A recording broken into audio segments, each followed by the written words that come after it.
You're watching Discovery and this is The Big Search.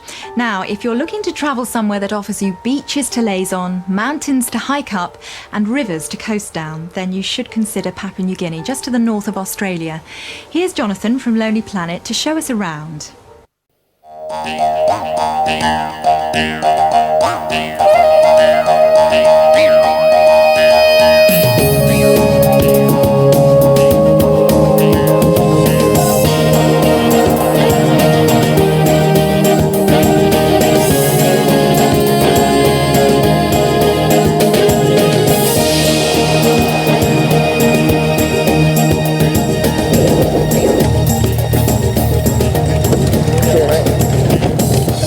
Active volcanoes, unexplored jungles, ancient witch doctors, huge tidal waves, practicing cannibals, crime, corruption, the total breakdown of law and order.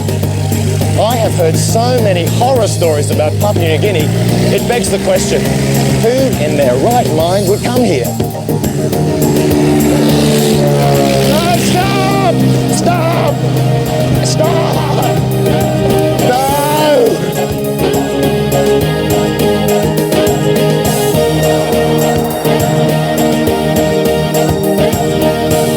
Bordering Irian Jaya and situated just north of Australia, Papua New Guinea is one of the least explored countries on the planet, our last frontier for travellers.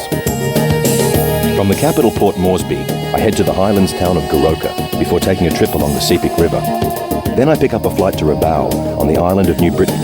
I then take a boat to visit the shark callers of Conagogo on New Island. The last leg of my journey takes me to Asaki, home of the incredible smoked people.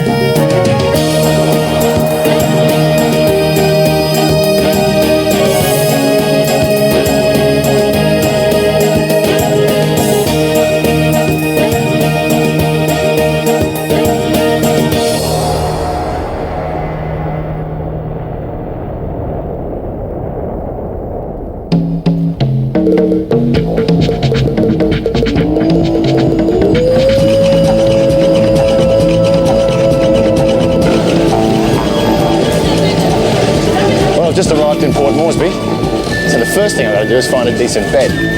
Now this is the centre of town, so there's got to be something around. Maybe over there.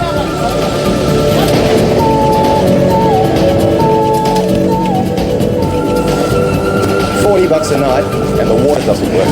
Forget it.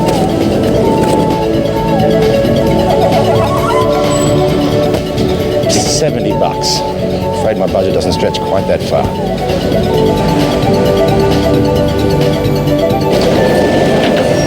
Now, if I was a businessman with an expense account, I'd go the $120.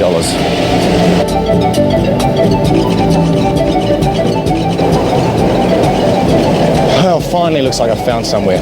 This place apparently is $25 US a night. It's quite basic, but Moresby's just not set up for the budget traveller. Anyway, looks like it's safe. Papua New Guinea as a destination is definitely not one of the cheapest, especially when you've been travelling to Asia and you're living off, I don't know, $5 US a day or whatever. In New Guinea, I would say it's impossible.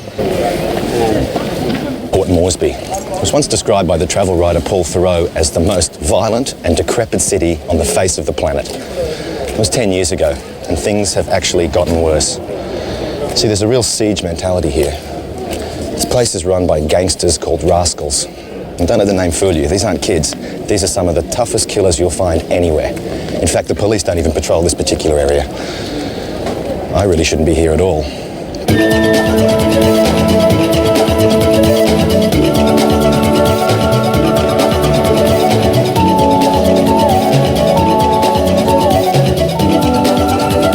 You look like you've been punched in the mouth there. What's that? That's beetle nut. Why is it red? You open it up? Yeah, you peel the stick open. Ah, it's hard. Ah, like that. I never tried this one. What's this one? Come on. Lime. So, beetle nut and lime.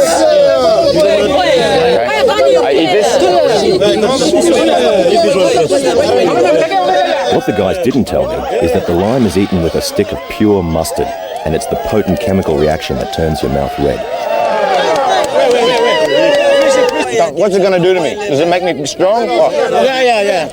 It's hot. It's hot. Hotter. Hot. Yeah. Oh, yeah, I'm with you now. I can feel it. Yeah.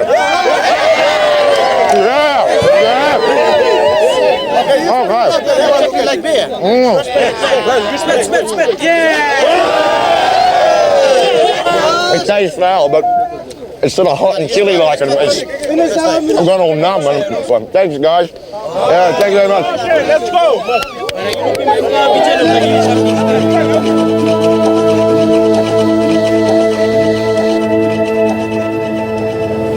That beetle nut's weird. Like, I don't feel like I've lost control or anything. I just got excess energy. It's like, let's go and party is what I'm going to do. Yep, excuse me, mate, just on my way out. No, you can't go. It's too dangerous in that city. No, it's not. Honestly. No. No, mate, it's okay. I'm going to put out a good look. You to work in the night in the city like this. I had some beetle You better nut. go back to your room. No, I had some beetle nut. I I just can't want to go listen and to party. you. No, I feel You better go. For your safety, for the sake of safety, I'm locking this gate for you not to go out. terrific. Go back to your room. First night in Thorsby and I'm locked in. Well. Okay, I don't want to argue with you. I don't want to argue with you. You better go back to your room.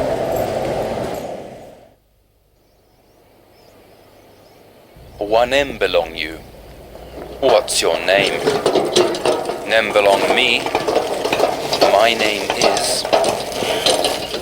Well, it's time to move on from Moresby. My plane never shows up. It's already 2 hours late. Anyway, I suppose it gives me a chance to brush up on a bit of pidgin, but I feel really strange about this.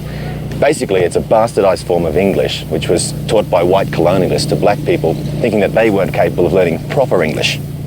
But on the other hand, this is a country with 800 separate languages, and pidgin is the one that almost everyone can speak.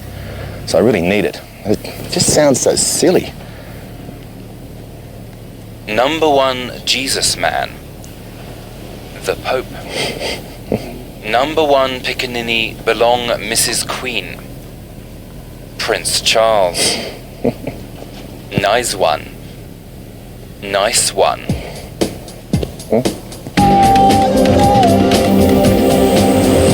Most international flights go direct to Port Moresby, but because it can be dangerous, the best advice is to move on. The highland town of Goroka is just a 90-minute flight from the capital. Flight prices tend to fluctuate, so your best bet is to buy a $300 pass, which gives you 6 flights anywhere in the country. Well, I couldn't miss Goroka, especially this weekend, because it's the annual Goroka show. Apparently it's the biggest party at the Highlands, but I'm a little bit worried. I've been told in Port Moresby the place is booked out for accommodation like a year ahead, so I'm making my way into town to see what I can find. It's Goroka? Yeah. Okay, tough to you, mate. Thanks. Looks like I got a seat too, thank goodness.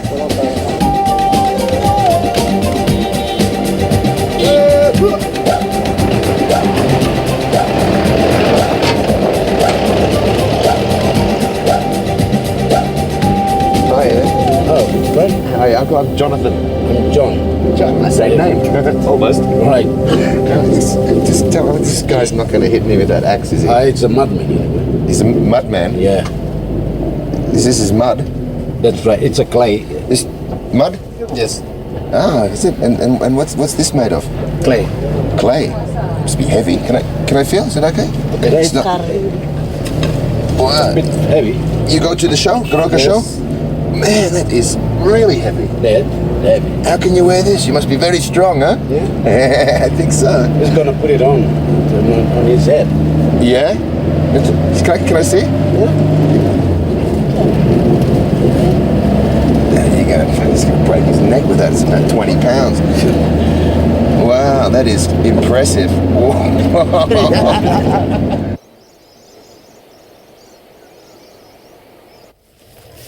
Luckily, John invited me to stay in the Mudman village.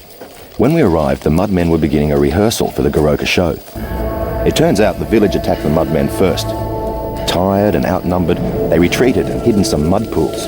When they emerged, they attacked and destroyed the village, their clay-covered bodies scaring their enemies to death. Oh, gee, it gets a bit warm inside these things. Well, it seems like I've been pretty well accepted by the Mudmen. This is where I'm staying tonight. It's not exactly the Sheraton Hotel, but the vibe's good.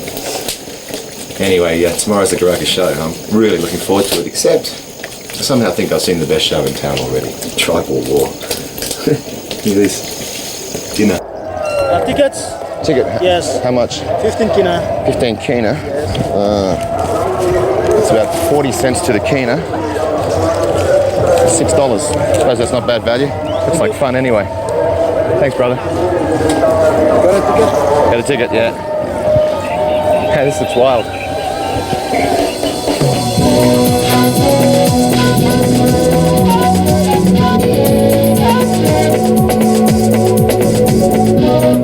Thousands of people flock to the Goroka show.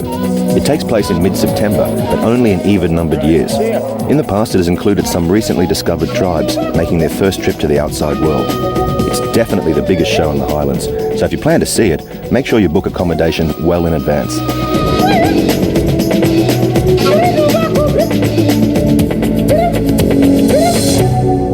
Hey, you got an official pass. Maybe you can help me.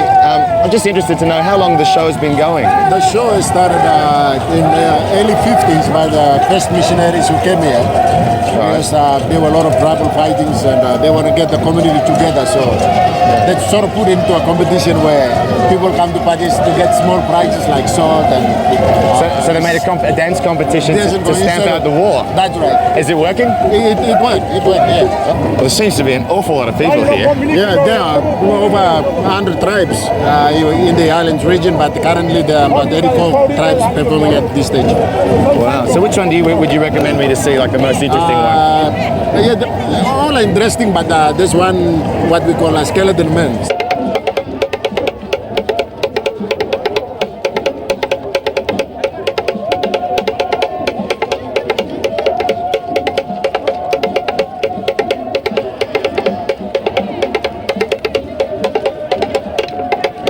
I've been really excited about going to see the Goroka show. It's been about a year and a half since I first heard about it, and here I am, having a fantastic time. The colours, all the dancing, it's a real cultural experience. People who are interested in coming to Papua New Guinea should make the move and do it because it's just such a beautiful place.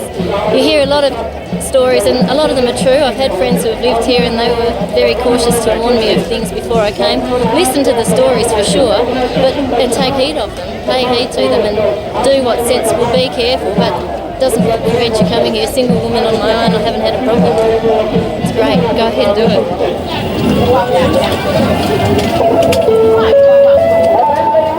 That's nice. Is this a pipe? No. Flute. That's cool. A little bit big though.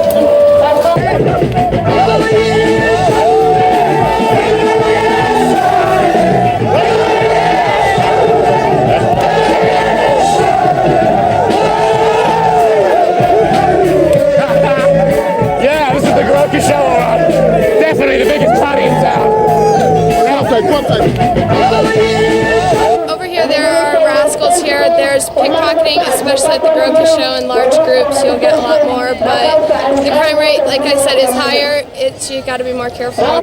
Man, I'm really angry. Okay, maybe it's my fault. There was a bit of a riot there before, some tear gas went off, I couldn't see anything, everything was going mad. I've had my bum bag ripped off, it's got my passport, my licence, my money. Lucky to get my watch, it was taken... I've offered a reward of 100 kina because I really want my licence back, I want my bank card back, I don't care about the money. But the point is, you know, as friendly as everyone seems, you just got to be careful in this place. It's mad. Anybody in the bus side, now you can go. Now 100 kina reward goes for something. Thank you. Well, despite the reward, unfortunately I got nothing back. It was time to move on. Well, there's no railways in Papua New Guinea and hardly any roads. So if you want to get around and see the country, you're going to have to fly a bit. Now, Air New Guinea go to most places, but it can get a bit expensive. And even if you do have a ticket, sometimes the planes don't even show up at all.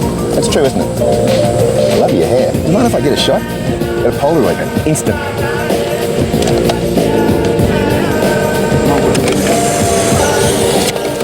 Present for you, Uncle. Okay.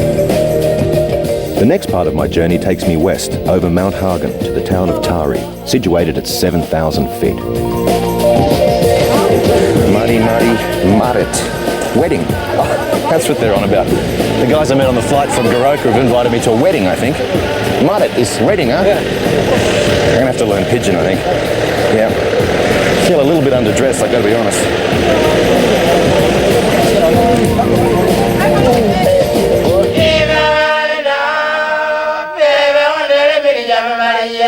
The translation right, didn't I? I'm going to a wedding, not some sort of cannibal feast or something. No, this afternoon we're going to see the Buli wedding. So that's the tribe Buli. Yes. After they arrange the marriage, we pay the bride price, what we call pigs and money, to the girl's family. You buy the bride? Oh yeah, we have to pay pigs, money, aswari, How much would it be? How many pigs?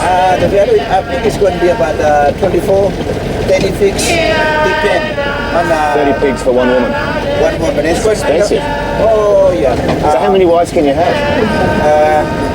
Me, only 7 wives. You have 7 wives? Yeah, I've got to marry more. Mate, the champion. I'm a good, strong man. You're greedy.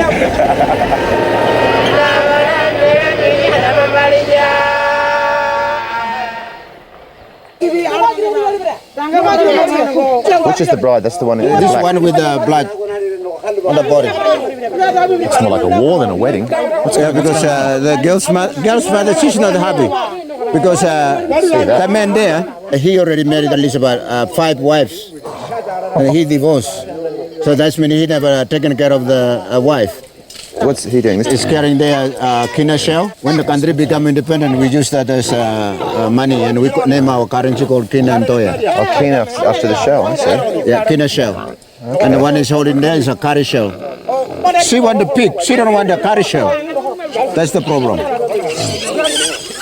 She's not happy. Take the curry shell. I don't want the curry shell. I want the big pig.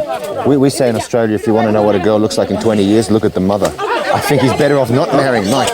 She want that big pig. So that's not part of the price? If she when having this big one, big pig, she'll be happy. She got all of them. She get all the pigs.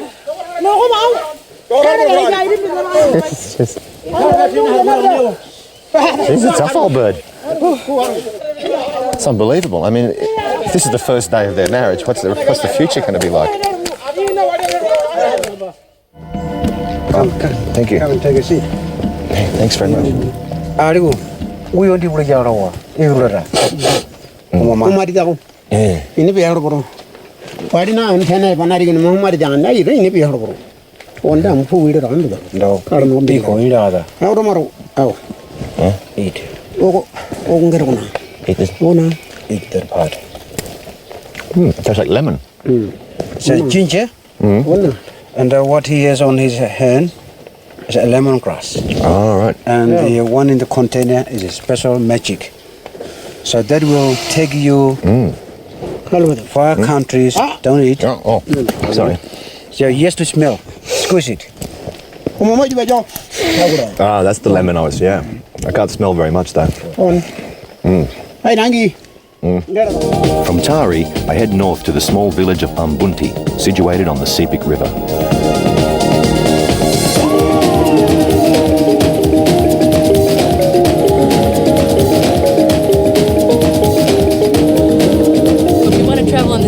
It's pretty easy to get a good guide, but the one thing you need to be careful about is to negotiate the price very clearly with them up front, because it's interesting how it happens that at the end of the trip there are all these unexpected costs that kind of crop up that you hadn't anticipated, so get the price really clear up front. I've heard quite a lot of stories about travellers who've taken on the Sepik alone. 9 out of 10 of them end up in some sort of strife. The best way to do it is to get a guide. Now, it's going to cost you about $30 a day. Sounds expensive, but you're drawing on thousands of years of knowledge and you travel in safety. You must be Alphonse. Yeah. Jonathan, mate. How are you? I'm fine. Well, we're going to take on the Sepik? Yeah. Fantastic. All right. With you. Let's go. Woo. This guy can move, huh? Yeah.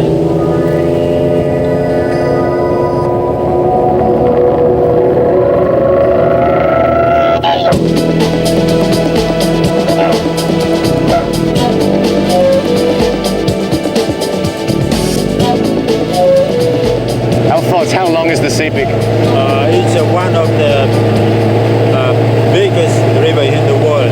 It's about 700 miles long. 700 miles this goes for. Wow, that's incredible. Have you been up and down the whole length? Yeah, I've been up and down the whole length. So you know it really well? Yeah, I know very well. You know, about the only thing I actually know about the Sepik River is that the people here are considered to be the best wood carvers in the world. So, just wonder, is it possible to see some traditional wood carvings? Yeah, it's possible to. I take you to Korogu House Tambaran. A house Tambaran, what's that? It's a spirit house. A spirit house? Yeah. Ah, that sounds good. Let's go. Okay.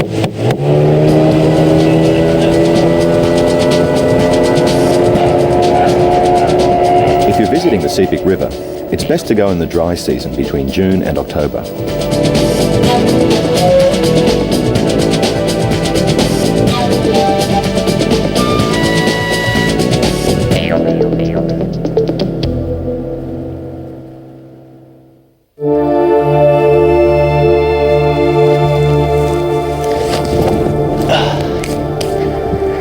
Well, this is Korogo. This village is really famous in the Sepik, especially because of this. This is the Tambaran house, the house of the spirits. Apparently, Alphonse says there's some pieces inside I might be able to purchase.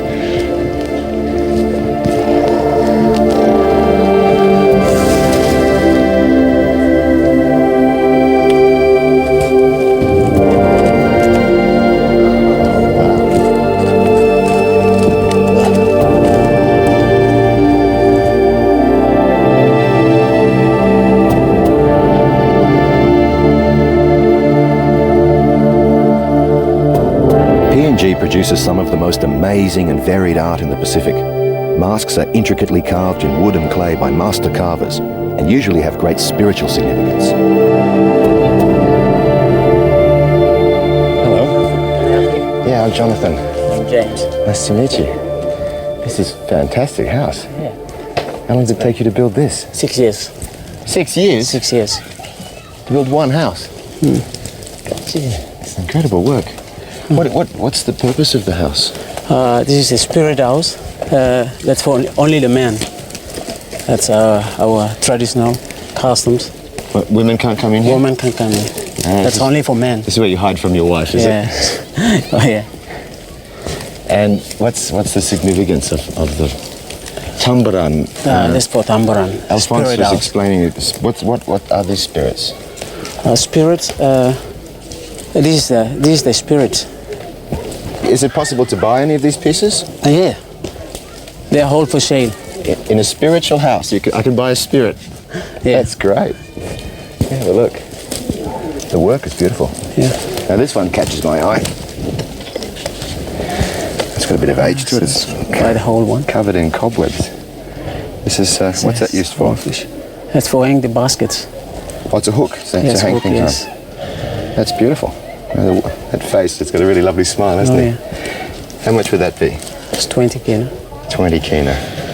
$8. Oh yeah, that'd make a lovely present. Okay. I'll definitely grab that. 50, 20. Thank you. Thank you too. It's really nice, isn't it? The main livelihood of the Sepik River people is crocodile hunting. That night, Alphonse took me out on a hunt. Why do you hunt at night? Night is better. You can go closer. If you put a like flashlight and go closer to the crocodile, and you can see closer. When you see the crocodile and you come up close to him, what weapons do you use? So if I see the two eyes of the crocodile, so they can go towards closer. Don't rock the boat, please, Alphonse. This boat is like 1 foot wide. It is really rocky.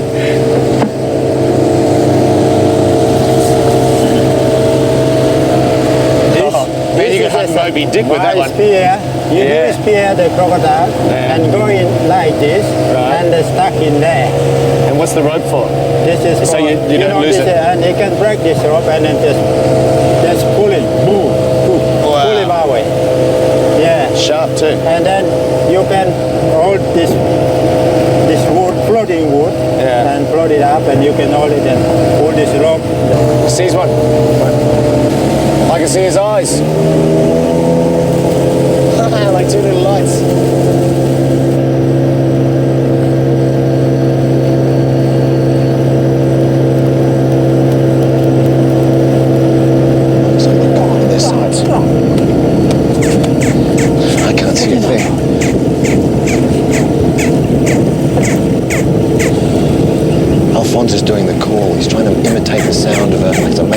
catching something and brings the crocs forward. The paddle makes the same noise as the croc entering the water. And that sort of honking sound is, I don't know, it's kind of a come on, I guess.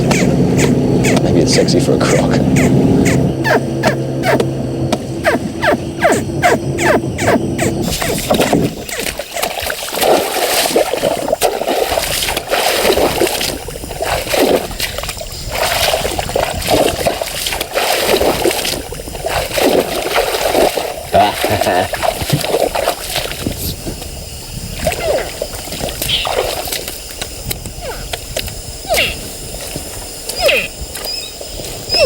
Oh man, this is so cute.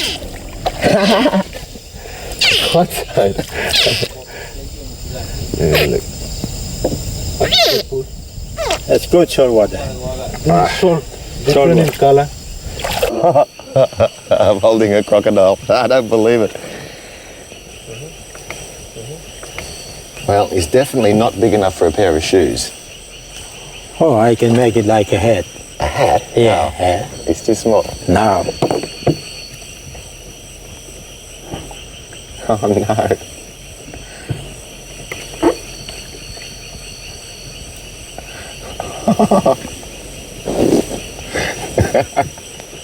That's a fashion that I don't think will catch on at home.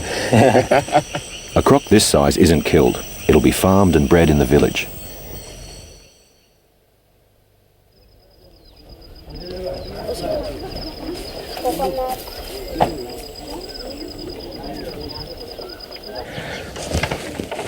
Ooh, my back. Tell you, great hut, but the hardest floors in the South Pacific. Morning, Ishmael. Morning, everyone. How you going, Alphonse? It looks like someone did better than we did last night. Look at that. Yeah. It's not too bad, is it? Who caught this one? Those three boys. 3 small boys get 1 big crocodile. We 3 big boys get 1 little crocodile. Huh? You're doing well. Nice one, mate. You've skinned this one, eh? So you got the meat. Is that it there? Yeah, this is the meat. Crocodile. Crocodile. You can try half on this one. How's it feel? Actually, it's nice. Yeah. It is good. It's a bit like pheasant. It's a very full-bodied kind of flavour. It is. I like that. And this has been fantastic, right? For $3 or $4 donation, got the thrill of the hunt, riverfront accommodation, and crocodile for breakfast. So the best way to see the country, to see PNG, if you stay with the locals, you can see how they live, you can see the tradition, you can see the real country. If you stay in a hotel, this is not the real country. You just stay behind the fence, and you cannot see actually what you come to see. One of the reasons so many people speak good English in PNG is that it was an Australian colony for more than 50 years. But in 1975, it gained independence. This is the village of Yenji Mangwa. It's Independence Day today in Papua New Guinea, and to celebrate, they're having a canoe race. But this is not your standard regatta. These are like flimsy little plywood boats with huge motors on the back of it. I've got a couple of hours to kill before I get my flight, if it shows up. And the head man's asked me to be the judge. Apparently he thinks I'm impartial. I also get to start the race, and I'm looking forward to that. Line up! Gentlemen! Start your engines! Actually, they're already started. I've just always wanted to say that. Okay, on your mark. Get set. Go! Woo, they can move.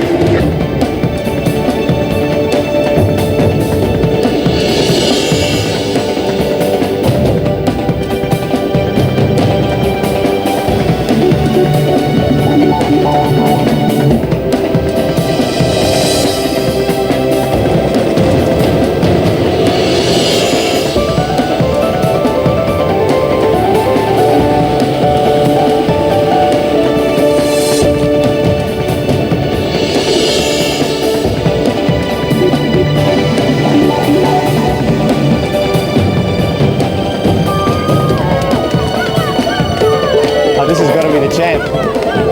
Man, he's going to take it home. He's romping home. It's at least 10 lengths. The winner! Woo! I've never been to a Grand Prix, but if this is as close as I get, I'm satisfied. After the excitement of Independence Day, I fly to the more isolated islands in the northeast. After stopping in Rabaul on the island of New Britain, I then take a quick boat journey to Conagogo on the southern shores of New Ireland.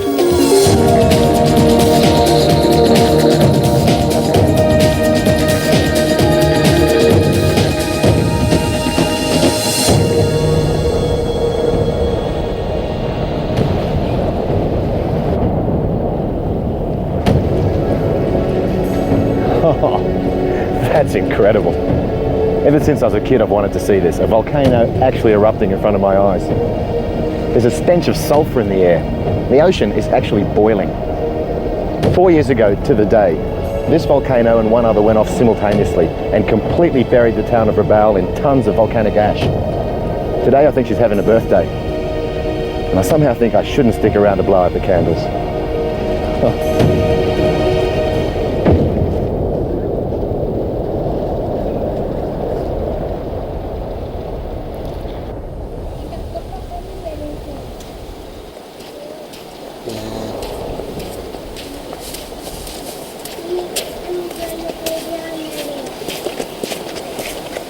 Rabaul is not just famous for volcanic activity. During the war, this was a major base for the Japanese Navy. In fact, there were 100,000 troops stationed here. And like the rest of PNG, the island of New Britain is littered with wreckage from that era. Even today, they're finding new ones, like this old girl here. But I've heard about some wreckage that's even better preserved than this. Toby and Susan. Hi, John. How you doing? Good. Good morning. Morning. Ready for a dive? Oh, you bet. This one mine? Yeah, this is your gear for the day. I'll introduce you to our driver and we can go diving. Sounds great. Good. Let's go. How many wrecks are there? Where we're going will be one shipwreck, and we just passed a Japanese seaplane. Oh, really? Is there any tips you should give me about wreck diving? Is there any safety features I need to observe? As I say, I haven't done a wreck. Just basically don't go into any hole that you think is too small for your body, because you've got not only your body but a tank on your back. Extra, yeah. And look at what you touch, because there is a lot of rusty metal, and there's also lots of stinging hydroids on the wreck. I've got some gloves. Yeah. Oh, this is going to be magic. 1, 2, 3.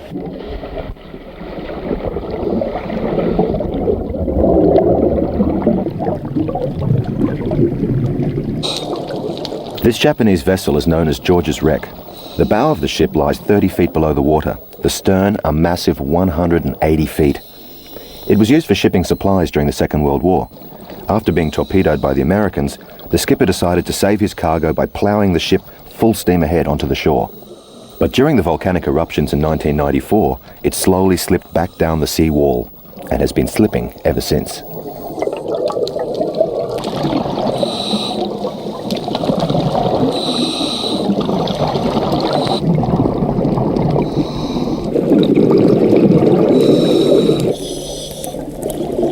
This Mitsubishi Zero biplane is one of the best preserved wreckages around Rabaul. Because of a cable still attached to the plane, it's believed that it wasn't actually shot down, it just fell off the back of an aircraft carrier.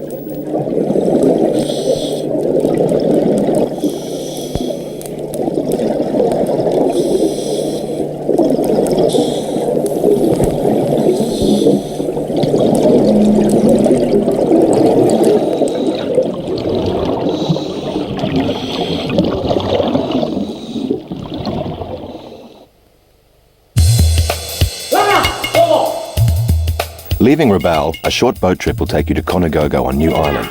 It departs daily, takes about 2 hours, and costs next to nothing. But like most coastal villages in PNG, malaria is rife, so come prepared. Almost every villager we met has had malaria at one point.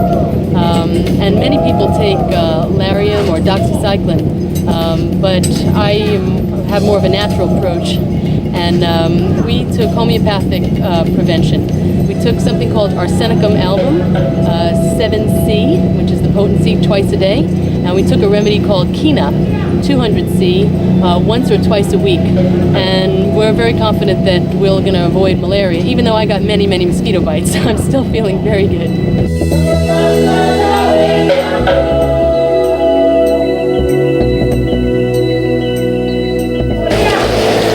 people of Conagogo are famous for their ability to hunt sharks by calling them. Well, you can call me a skeptic, but this is something I have to see for myself. What do you think, Silas? In now?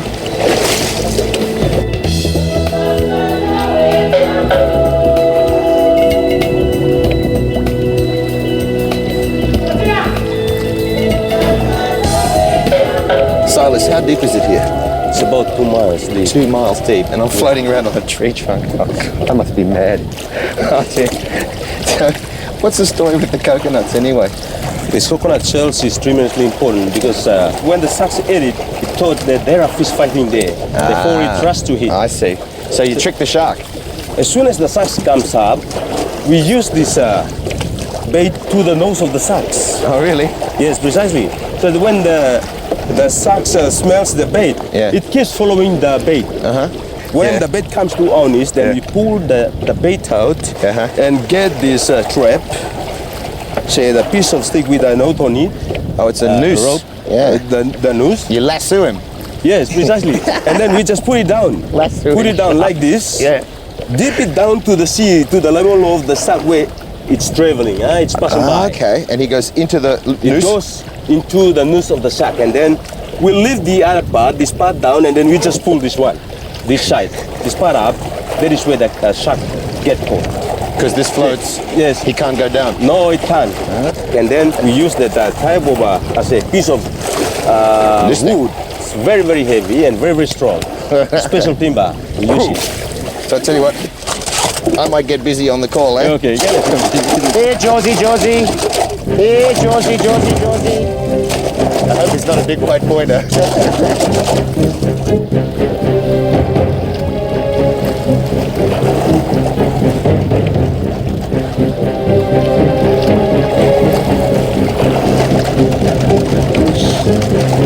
that right? You sure these things work? Look at him. Jonathan, look at him. He's going on. Look at him.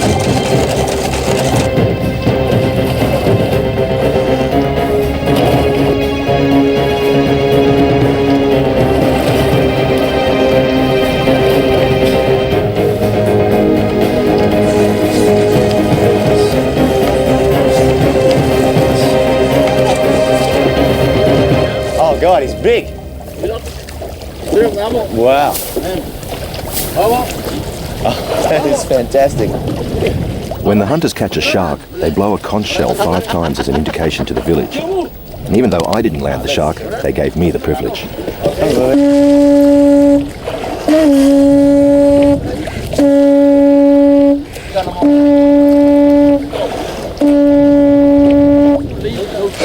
Just when you thought it was safe to go back in the water. Well done, man.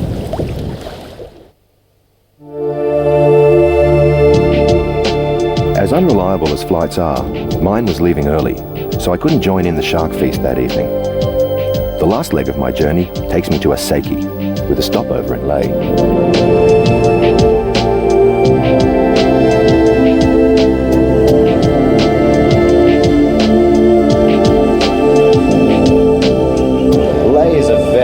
From anywhere else I've been. This is a kind of expat place. Now by expat I mean expatriates. These are foreign workers who come over here and do a lot of the technical stuff. Mostly Australians and New Zealanders, and they create their own separate white reality. Tonight they've got a talent contest on, and I think I need to do it because I've checked my budget and I'm really low on funds. I don't sing, I don't dance, I don't even play an instrument. So I'm going to try a little bit of stand-up comedy. Here's hoping. Our next performer tonight is Johnathan Atherton. I'm really nervous about this. So Bring on the first man. Okay, here he comes.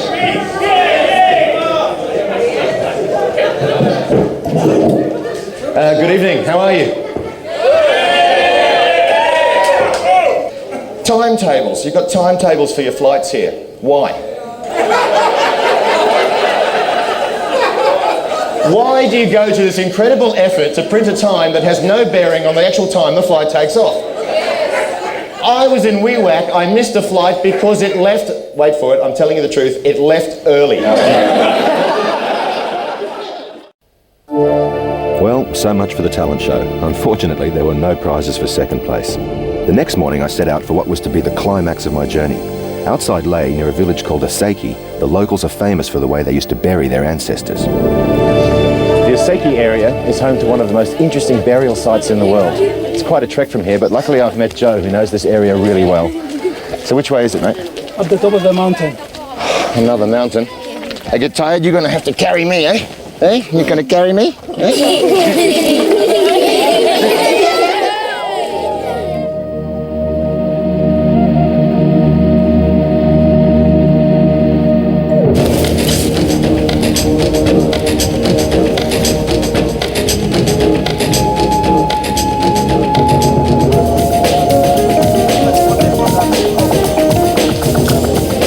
Asaki is a 9-hour drive from Leh, and then it's an hour's hike to get to the burial site. So you really should take a guide like Joe with you.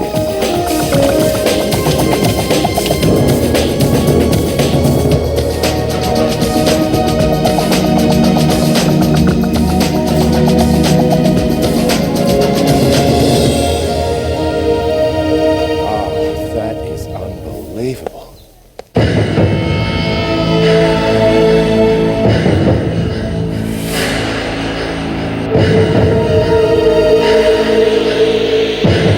How long have these bodies been here, Joe? These bodies have been preserved 80 years. 80 years. This has got to be the most unbelievable way I've seen people, show respect for their ancestors. This is it's unique, isn't it?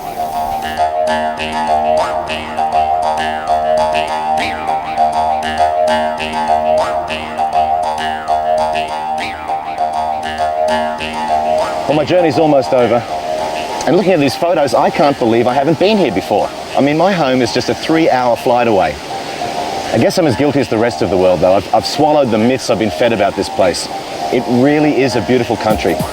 I've been up mountains, down rivers, across volcanoes, on beaches. I've experienced a myriad of cultures. Papua New Guinea is like traveling in 800 countries at once. But the thing which will leave the most lasting impression on me has got to be the people. I've made some good friends here. But I got to be honest, there is a hint of danger. Then again, what would you expect on one of the last frontiers on Earth?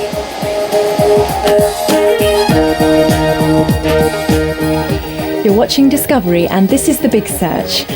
From the warm and colourful islands of Papua New Guinea, stay with us as we soar to the high altitudes and freezing temperatures of Mount Everest for a gripping story of endurance and friendship coming up next in The Adventurers.